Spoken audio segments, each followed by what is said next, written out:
well, things like that happen with every single book I've written. I write something and then I find it, in the research. And when that happens, I assume that I must be on the right track with what I'm doing. But yeah, in that case, he was called Jamie to begin with, out of compliment to the Doctor Who character who was named Jamie McCrimmon. He has nothing other than the name Jamie and the kilt in common with that character, but as a brief homage to the source, I called him Jamie. I like the name as well. But he had no last name for quite a long while, because at that point I knew nothing about the clans or the politics between them, so I wasn't sure, what he should be clan-wise. And so he was just Jamie Blank for quite a long time. Well, then, in the course of the research, I was reading a book called The Prince and the Heather by Eric Linklater, and it was about the flight of Bonnie Prince Charlie after Culloden and what happened. And it mostly followed him, but it did zigzag back to the battle periodically and deal with what happened to everybody else.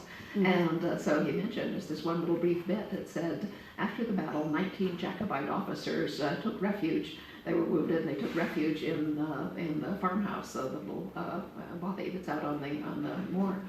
And he said, there they lay in pain, their wounds untended, for 2 days. At the end of this time, they were taken out and shot. He said, one man, Fraser, the master of Lovett's regiment, escaped the slaughter. The others are all buried by the field. At this point, I was far enough into the book that I kind of thought Jamie might actually survive the Battle of Culloden, and I said, in that case, his last name had better be Fraser. So that's why Jamie Fraser. And then much, much later in the research, I was just reading a book of Scottish, not exactly folklore, but historical tales, these bits and pieces that turn up.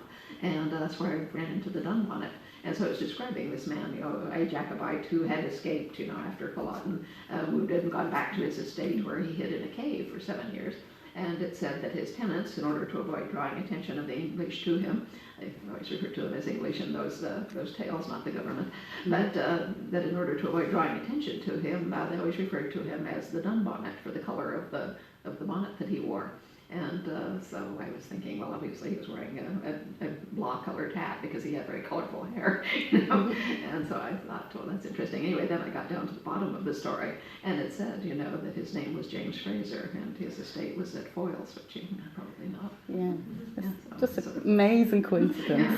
That sounds, one of those good goose stories. There's good ones and there's bad ones, but that's a good one.